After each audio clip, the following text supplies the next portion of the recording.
Muy buenos días, tengan todos. Una vez más estamos aquí para compartir con ustedes la clase del día de hoy. Muy buenos días, tengan todos. Estamos con ustedes para compartir la clase del día de hoy, que se titula la clase número 6, la reacción de un prestamista frente a sus deudores. Y les dejo saber que estamos entrando en una nueva etapa, en una nueva fase del currículo de enseñanza. Hemos estado estudiando por las últimas semanas lo que eran las parábolas del Viejo Testamento desde hoy en adelante, y por el siguiente mes o 2 meses vamos a estar estudiando las parábolas del Nuevo Testamento, que de alguna manera son parábolas un tanto más conocidas a la iglesia porque pues se oyen muy popularmente. Ahora vamos a transicionar a este tema y hoy vamos a tocar una parábola donde nos enseña, ¿verdad?, la actitud de los que hemos sido perdonados. La real enseñanza de la clase de hoy es la actitud de aquel que ha sido perdonado para con los demás, ¿verdad? Lo vamos a ver a través de una parábola donde se habla de la reacción de un prestamista frente a sus deudores. Y vamos a ver dos tipos de prestamistas allí, pero esa es la intención de esta. Okay. Aquí vemos la lectura en clase. Vamos a tenerla. Una vez más le doy las gracias a la hermana Daisy por el PowerPoint acá. Esa es la lectura en clase y la vamos a ver porque es importante que la tengamos con el propósito de poder abundar en esto, y luego le doy la introducción, los objetivos de la clase y demás. Así que en Mateo 18, el 23 al 27, van a ver allí que dice esta expresión, dice: por lo cual el reino de los cielos es semejante a un rey que quiso hacer cuentas con sus siervos, y comenzando a hacer cuentas, le fue presentado uno que le debía 10,000 talentos. Eso era mucho dinero. A este, como no pudo pagarle al rey, ¿verdad?, ordenó su señor venderle y a su mujer y a sus hijos y todo lo que tenía para que se le pagase la deuda. Vamos a hablar ahorita del concepto de cómo se pagaba la deuda en el tiempo antiguo. El 26 dice: entonces aquel siervo postrado le suplicaba diciendo: Señor, ten piedad conmigo y yo te lo pagaré todo. Y el señor de aquel siervo, movido a misericordia, le soltó y le perdonó la deuda. Entonces, vamos a seguir viendo aquí el siguiente para que vean. Vamos a Mateo 18, 28 al 33. Sucede ahora lo siguiente: pero saliendo aquel siervo halló a uno de sus consiervos que le debía 100 denarios. Eso es mucho menos que, ¿verdad?, que 100,000 talentos o 10,000 talentos. ¿Okay? Y haciendo de él, le ahogaba, diciendo: págame lo que debes. Entonces su consiervo, postrándose a sus pies, le rogaba, diciendo: ten paciencia conmigo, yo te lo pagaré todo. Mas él no quiso,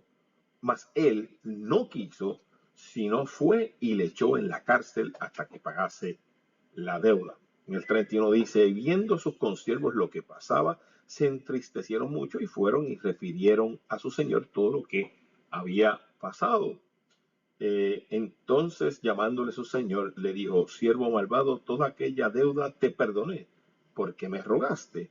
¿No debías tú también tener misericordia con tu consiervo, como yo tuve misericordia de ti? Ahí ven la lectura en clase, y como les decía, de inmediato les digo, ahí están una expresión que nos puso aquí la hermana Daisy de las diferentes monedas. Ahí está el talento, que tenía algo de más valor que lo que era el denario. Lo ven aquí en esta expresión, y gracias a Daisy por esta forma. Lo que quiero que recuerden es que una deuda en denario era mucho más alta que una huelga en talento. Era mucho más, tenía más valor, un billete de 100 versus un billete de 5, ¿verdad? Así que es muy diferente la deuda que tenía uno con el otro. Así que el tema es las implicaciones del mensaje. El tema que vamos a estar trabajando en estos meses es el mensaje parabólico de Jesús en los evangelios sinópticos. Ya quizá ustedes deben recordar que los evangelios sinópticos son los 4 evangelios. Hay 4 evangelios, 3 de ellos son sinópticos, o sea que dicen más o menos lo mismo: Mateo, Marco, Lucas y Juan, ¿verdad? Esos son los evangelios. Y entonces ahí vamos a estar hablando de esas parábolas. El objetivo es comprender en esta clase cómo se debe actuar hacia la súplica de un deudor cuando no te puede pagar, ¿verdad? Y aquí vemos dos tipos de respuesta a dos deudores, ambos eran deudores, ¿no? En buena fide, personas que debían dinero, más sin embargo la actitud del que estaba cobrando fue diferente en una y en la otra. Vamos a interiorizar la enseñanza dada a Jesús en el acto de perdonar. Quizás es la gran enseñanza. ¿Cómo es el don del perdón? Yo creo que es lo que vamos a ver a través de esta parábola, que es lo que quiere enseñar el Señor a través de esta transacción financiera o fiscal que se demuestra aquí, ¿no? Y vamos a valorar el beneficio que recibe la persona que aprende a, ¿verdad?, de alguna manera, a perdonar a otros. Eso es bien, bien importante. La afirmación fundamental de un deudor que ha sido perdonado debe tener un cambio de actitud de misericordia y amor hacia la súplica de otro deudor. O sea, cuando usted se le ha perdonado mucho, usted se espera que aprecie ese perdón y pueda pasar hacia adelante esa actitud de perdón, ¿no? De poder entendernos unos con otros, ¿no? Yo creo que esa es la afirmación fundamental. Y el versículo para meditar es la interacción que tuvo Pedro y el Señor cuando éste le dijo, ¿cuántas veces perdonaré a mi hermano que peque contra mí? Y la respuesta fue, dice hasta 7, pero saben que la respuesta fue 70 veces 7, que es una expresión, pues, figura de decir todas las veces que sea necesaria, pero es una expresión de Jesús. Así que vamos de lleno, de inmediato, para que entendamos primero el contexto cultural que había dentro del proceso de cobrar deudas en el pasado. Primero que todo, debemos entender que los pueblos han tenido leyes sobre las personas que le deben a otro.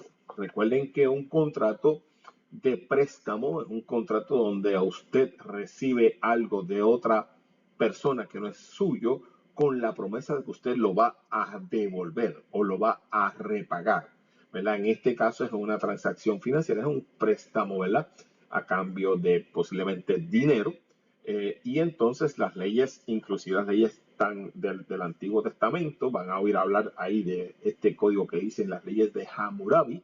El código de Hammurabi es un, un conjunto de leyes que se descubrió a principios de la civilización, y ese código de Hammurabi todavía persiste a través de los años, inclusive nuestro código civil, que es lo que nosotros, los que tenemos entrenamiento legal, hemos sido entrenados. Algunas cosas de esas están allí todavía. Pero en estos códigos habían leyes muy claras sobre los deudores y qué pasaba cuando usted no podía pagar. Básicamente, como hoy en día, cuando usted no puede pagar, el que su acreedor, que es a la persona que usted le pidió prestado, ¿verdad?, tiene derecho a ir contra sus bienes, contra lo que usted tiene. Lo que quizás le hago la distinción es que en esa época los bienes incluían su esposa, sus hijos, sus esclavos y su persona. O sea, no es solamente lo que usted tenía, sino también las personas que estaban bajo de usted. Su esposa era considerada una propiedad de usted, su esclavo era considerado una extensión de su persona, su hijo era considerado una extensión de esa persona. Así que el prestamista, como dice aquí al principio, podía recuperar el dinero a través de la esclavitud, porque le decía a la persona, si tú no me pagas, pues puedo entonces esclavizarte a ti o esclavizar a alguno de los miembros de tu familia, o tú puedes venderlos para pagar mi deuda. Así que estas reglas se establecieron para que de alguna manera se cumpliera con los compromisos.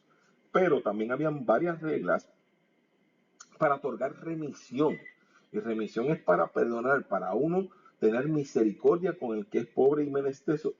Desde Deuteronomio 15, ¿verdad?, que es en el Viejo Testamento, ya había instrucciones sobre tener misericordia con aquellos que nos debían. Así que el propósito divino era liberar de la pobreza y de la esclavitud a aquellos que quizás eran objeto de usura, que es, ¿verdad?, cuando alguien, un prestamista abusa de alguien a quien le debe. Así que hay un principio de perdón, de remisión de deuda que se transmite desde el Viejo Testamento, aunque también había un principio de la obligación de pagar lo que uno tomaba prestado, ¿verdad? Así que, como dice en el segundo bullet, hay muchos parecidos a las leyes del Hammurabi, del código de Hammurabi, que es este código que se descubrió a principios de la civilización, y las que aparecen en el Antiguo Testamento, e inclusive hay algunos conceptos de Hammurabi que todavía se mantienen en el Código Civil de Puerto Rico hoy día, ¿verdad?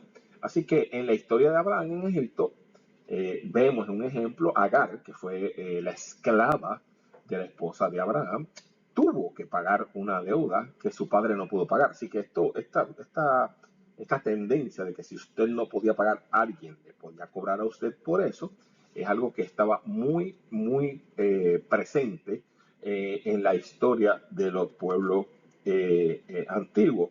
Dice acá que el prestamista podría recuperar el dinero deudado demandando que el deudor se colocara a sí mismo, a su mujer, a sus hijos como esclavos para poder saldar la deuda. Así que hay muchas cosas que se veían en esto. De hecho, en la historia de Abraham, cuando su tribu, al llegar a Egipto, se describe como Agar, que es la que era esposa, bueno, fue esclava de Sara. Después llegó a servir en el palacio de Faraón para pagar una deuda que ya tenía de su padre. Y allí el Faraón luego le dio a Sarai, la esposa de Abraham, a Agar como esclava. Y ustedes saben que Agar fue la que fue dada a Abraham cuando ella no podía tener, Sarai se le cambió el nombre a Sara, no podía tener hijos, entonces ella le dio su esclava para que tuviera sus hijos, son los padres, ella es la madre de Ismael, ¿verdad? Que es toda una descendencia de los ismaelitas, que son hoy los árabes. Así que, nada, tema muy, muy fuerte con el tema de hacer esto. Así que también en Segunda de Reyes se narra otro evento donde ven a una viuda pobre que quedó, ¿verdad? Su esposo murió, quedó, ¿verdad? Ella viuda, ¿verdad? Pero las deudas se heredan, ¿verdad? Eso todavía sucede. Ella tenía una deuda y acudió al profeta porque no tenía de ninguna manera de cómo hacerlo. A mí me llama mucho la atención que en esta interacción, ¿verdad? El Señor, Dios, en vez de pagar la deuda, eliminar la deuda o hacer un milagro, le dio los medios a esta viuda para que ella generara ingresos y pagara su deuda, ¿verdad? A veces el perdón de Dios obra de muchas maneras. En este caso le dio los medios, le creó un negocio, una forma de que ella pudiera generar el dinero para pagar su deuda, ¿verdad? Y esto es algo que es interesante, ¿verdad? Así que esta dinámica, por así decirlo, de que, eh,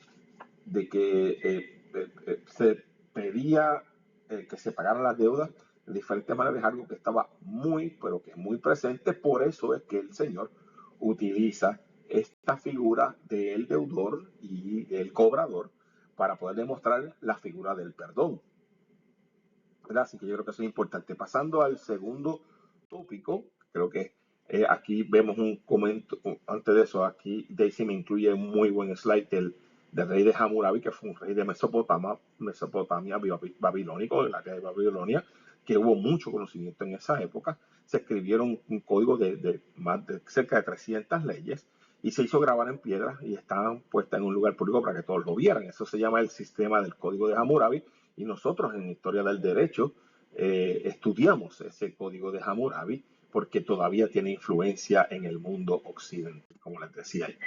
Así que las leyes que existen en la antigüedad hacia los deudores que no podían pagar deuda, pues era una costumbre entre los esclavos, entre los pueblos, esclavizar a quien no podía pagar, como les dije. Y Dios sí mandó en Deuteronomio 15 a ayudar a los pobres. Cuando había un pobre que no podía pagar, se dio una orden de que hubiera misericordia hacia ellos. Los israelitas deberían liberar también a los esclavos después de 6 años. Fíjese eso, había una exhortación de que había que tener un esclavo por 6 años, se debía de liberar. Y era liberarlos y mandarlos con suficiente comida para que estuviesen provistos para satisfacer ¿verdad? Sus días en los primeros años.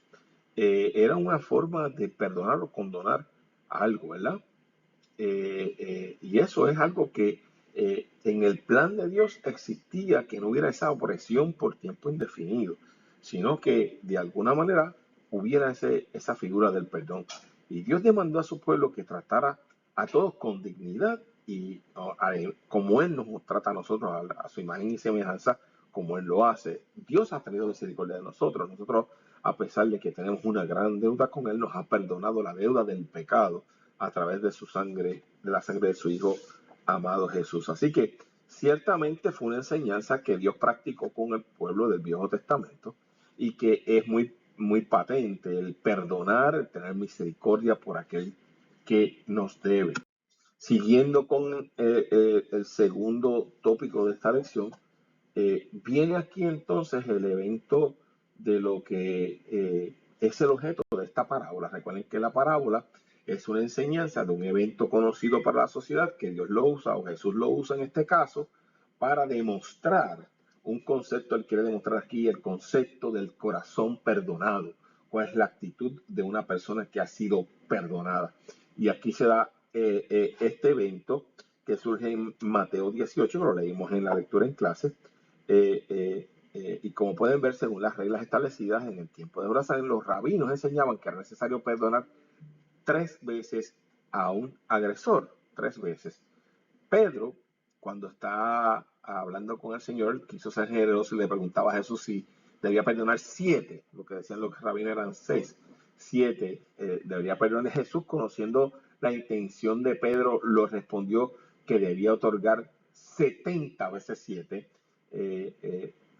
narrando la parábola. Le dice entonces la parábola del deudor injusto. Mire, si usted pone 70 veces 7, 144, o sea, no, así que no es que matemáticamente usted esté contando cuántas veces va a perdonar. Es que simple y llanamente es el concepto de que se tiene que tener un corazón perdonador. Y el Señor usó la parábola del deudor injusto para puntualizar eso. Y entonces empieza a hacer esta historia, ¿no? Empieza a hacer esta historia de lo que es la deuda que surgió entre esta persona, ¿verdad? Que era un rey y su súbdito, ¿verdad? Y dice que en Israel las relaciones entre acreedores y deudores al que usted le pide prestado, deudores a usted, se tornaban muy tensas, ¿verdad? Cuando el deudor estaba, mientras alguien no te pagaba, te metían en la cárcel. El acreedor esperaba que se pudiera vender sus propiedades, o sea, ¿verdad? Se le vendían las propiedades del que debía o su familia pagara como si fueran esclavos de esta persona, ¿verdad? En la parábola que leímos en Mateo 18, la deuda era una deuda muy grande. Él debía 10,000 talentos. Que, si usted mira el ingreso bruto de Galilea, eran 300 talentos. O sea, debía mucho más de lo que era el ingreso bruto regular, 3 veces más, ¿verdad? 3 veces y un poquito más, ¿verdad? Porque 3 veces serían 900. Pero este hombre tenía muchas veces más la deuda. Así que el pagar la deuda era una deuda muy grande. El deudor estaba en una situación muy difícil. El acreedor tenía todo el derecho de pedir lo que estaba pidiendo. Le estaba diciendo, pues mira, pues vamos a hacer algo. Tú vas a tener que vender tu familia, tu esposa, tu hijo, y que ellos sean esclavos para poderme pagar la deuda. Eso es lo que se esperaba, porque cuando usted toma prestado, se espera que usted pague. Y si usted no paga, usted tiene consecuencias, se le quitan sus bienes. Aún inclusive en el orden de hoy día, usted es obligado a pagar. Y si usted no paga, le pueden embargar sus posesiones. Quizá una modificación que hay ahora, ¿verdad? Una persona no puede cumplir cárcel por deber dinero, no puede cumplir cárcel, solo hay una excepción a eso, y la excepción es cuando usted debe pensión alimenticia. Si usted debe pensión alimenticia, el Estado entiende que eso es algo de alto interés público, usted lo puede meter preso por deber pensión alimenticia. Pero si usted le debe a Hacienda dinero, a usted no lo meten preso, a usted lo que hacen es que le embargan sus bienes. Si usted no puede pagar, le siguen acumulando los intereses y le pueden confiscar su salario, pero no lo pueden meter preso por deber dinero. Solamente eso ocurre en el código nuestro cuando uno le debe una pensión alimenticia por el interés que hay para el Estado en eso. Así que esto de meter preso a alguien porque debe dinero es algo que en la antigüedad se veía, y recuerde que lo que la persona que le deben quiere es que le paguen, no es meter preso a nadie. Así que lo que se hacía era te meto preso y busco alguna otra cosa o alguien que me pague lo que me debe. Y eso fue lo que pasó aquí. Bueno, pero saliendo de todo el mundo legal, lo que vamos a es que esta persona que debía, cuando vio y fue confrontado con una deuda enorme que él no tenía capacidad de pagar, pues entonces se postró delante de su señor y pidió una misericordia muy grande porque él no podía pagar, ¿verdad? Y a pesar de que esa deuda era tan cuantiosa, dice que el rey fue movido a actuar en misericordia y le soltó y le perdonó la deuda. Mire, no fue que se la postergó. Una cosa es que alguien te diga, pues mira, me lo pagas después. Eso no es condonar una deuda. Eso es que usted tiene una prórroga en el pago. Pero esto no fue una prórroga. Esto fue perdonar la deuda. O sea, se quedó el balance en cero. O sea, él se quedó sin ningún tipo de deuda ante esta persona. Así que de 10,000, 100,000 denarios, este hombre se fue debiendo nada, cero. O sea, a pesar de que la deuda parece que era una deuda legítima. Así que cuando a uno se le ha perdonado tanto como a esta persona, ¿cuál debe ser la actitud de una persona al recibir un perdón de esa magnitud? Pues uno debería tener pensaría uno, ¿verdad? Primero de alegría, pero también de uno tener, wow, que he recibido misericordia, ¿verdad? Pero este hombre no tuvo esa reacción. Este hombre tenía un corazón malvado y no perdonó una deuda que tenía con su consiervo, con otra persona que le debía a él una cantidad mucho menor, que dice que eran algunos 100 denarios. La deuda eran 100,000 talentos. La deuda que tenía su consiervo con él era menor. No es lo mismo deber 1,000 pesos que deber 100 pesos, por decirlo, ¿verdad? Esta persona, cuando se ve en esta situación, fíjense que pues, observó una actitud totalmente contraria.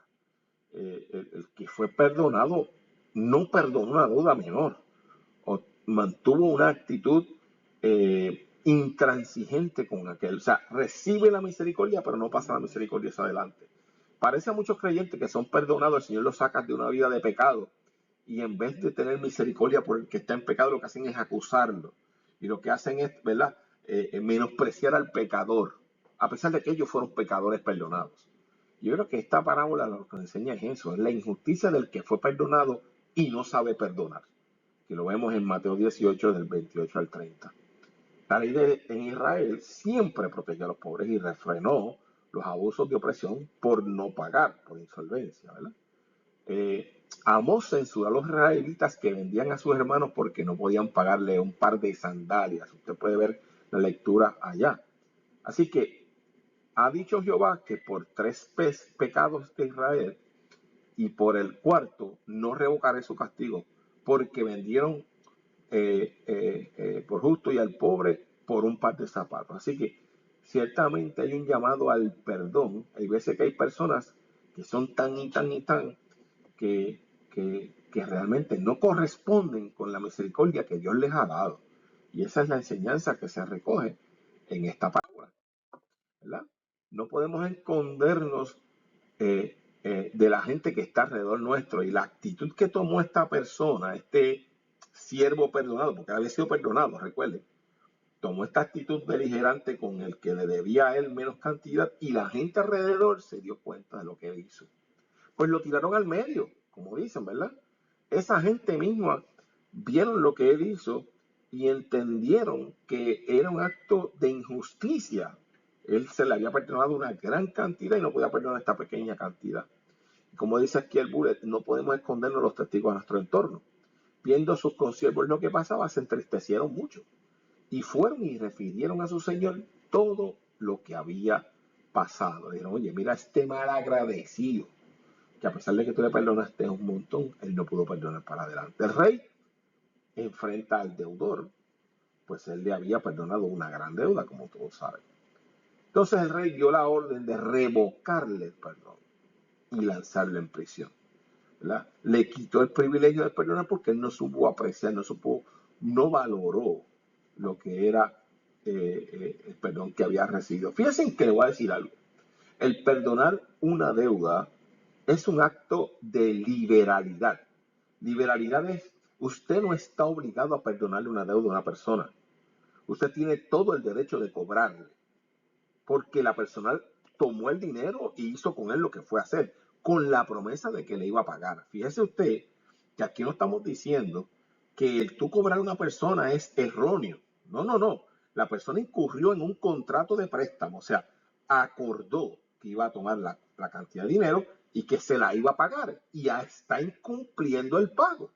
Así que el uno cobrar a una persona no está mal, ¿verdad? Lo que aquí habla es que a veces, y la palabra nos llama a que tengamos misericordia. No quiere decir que usted se pase prestando por ahí para que nadie le pague, ¿verdad? Si usted sabe que no le van a pagar, no le preste, no le preste.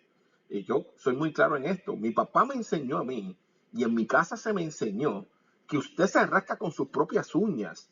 Usted no le pide prestado a alguien si usted no puede pagar. Y usted no se pone a comprometer y a buscarle firma a la gente para después dejarlo guindado. Eso es un acto de falta de respeto por las relaciones entre las personas. Usted debe ser una persona buena, paga. Si usted se compromete, paga. Pero si usted no paga, el que, el que tiene el derecho a la creencia, o sea, el que le prestó a usted, tiene la posibilidad de perdonarlo. Y es un acto de total voluntad de esa persona que usted le debe, ¿verdad? Lo que la palabra nos está diciendo y lo que el Antiguo Testamento nos motivaba era que fuéramos lenientes, que fuéramos misericordiosos, que viéramos la totalidad de las circunstancias cuando íbamos a ver a una persona cobrarle, ¿verdad? A veces hay personas que nos pagan porque son unos botaratas. A veces hay personas que no pagan porque son unos irresponsables. Pero a veces hay personas que no pagan porque las circunstancias han cambiado. Y a pesar de que tienen el deseo de pagar o quieren el deseo de cumplir, no pueden cumplir. Entonces, hay un llamado en eso, ¿no? ¿Verdad? Yo no quiero que usted interprete esta clase, como esta es la clase de que protejan a los malapagas. Los malapagas es un pecado. Ser un malapaga, no usted dar una palabra y no cumplir es malo. Pero usted ser una persona poco misericordiosa, una persona que no tiene un corazón inclinado a entender las situaciones de otros, eso es erróneo también, porque al que mucho se le ha perdonado, mucho se le exige. Yo creo que eso es lo que se debe entender en esta clase. Así que, si usted ve, en resumen, en la antigua Babilonia y en Egipto era costumbre esclavizar a las personas que no podían pagar una deuda. Les queda claro, ¿verdad?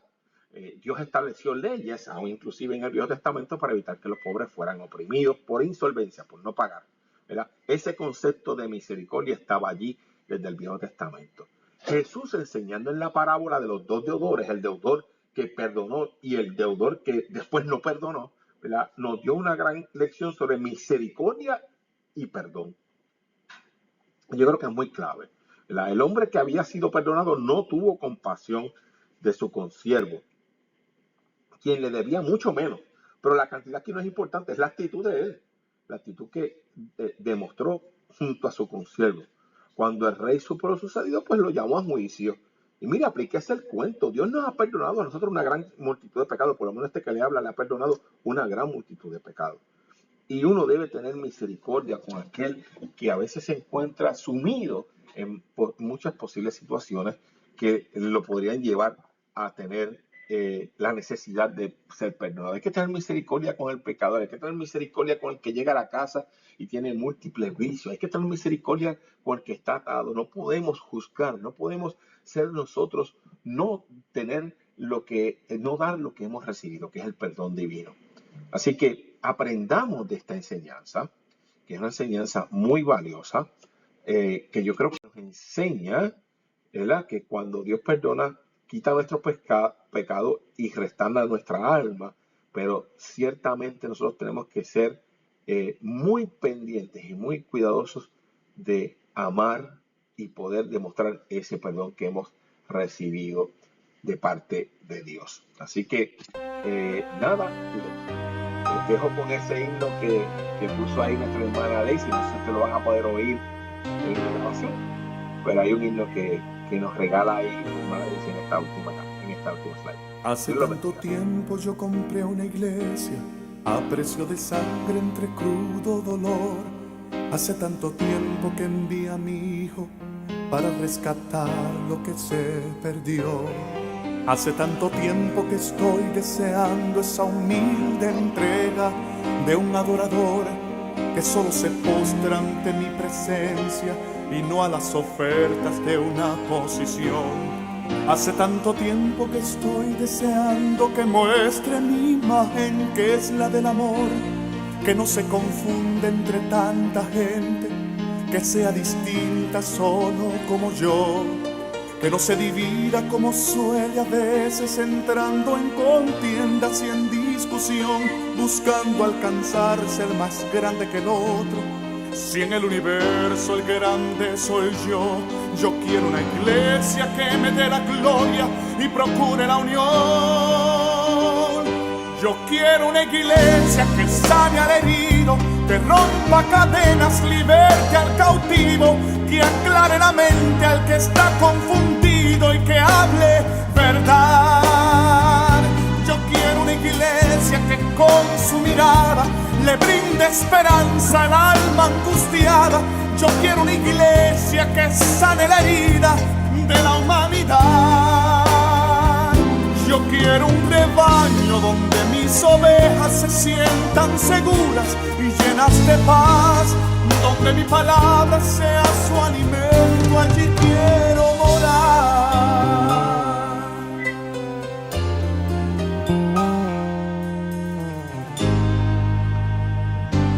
Yo quiero una iglesia que con su alabanza perfume mi trono, me dé ese lugar. Una iglesia que sepa hacer diferencia entre el bien y el mal. ¿Dónde está la iglesia que fue perdonada y que fue liberada del castigo atroz? Aquella que al ver si alguno ha caído, le extiende la mano y perdona su error. Iglesia despierta, ya llegó el momento de tu redención. Yo quiero una iglesia que sane al herido, que rompa cadenas, liberte al cautivo, que aclare la mente al que está confundido y que hable verdad. Yo quiero una iglesia que con su mirada le brinde esperanza al alma angustiada. Yo quiero una iglesia que sane la herida de la humanidad. Yo quiero un rebaño donde mis ovejas se sientan seguras y llenas de paz, donde mi palabra sea su alimento, allí quiero morar.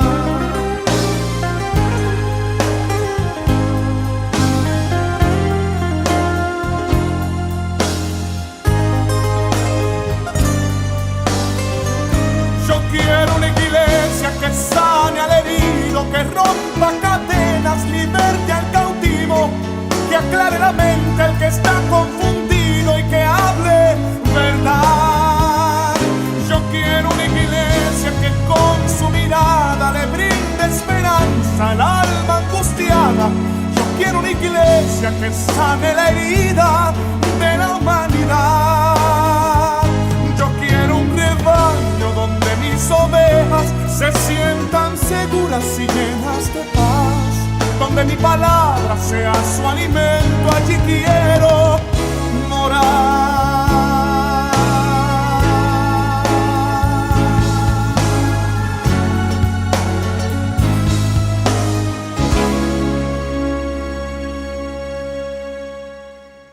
Espero que les haya gustado ese himno y nos veremos en la próxima clase. Dios los bendiga.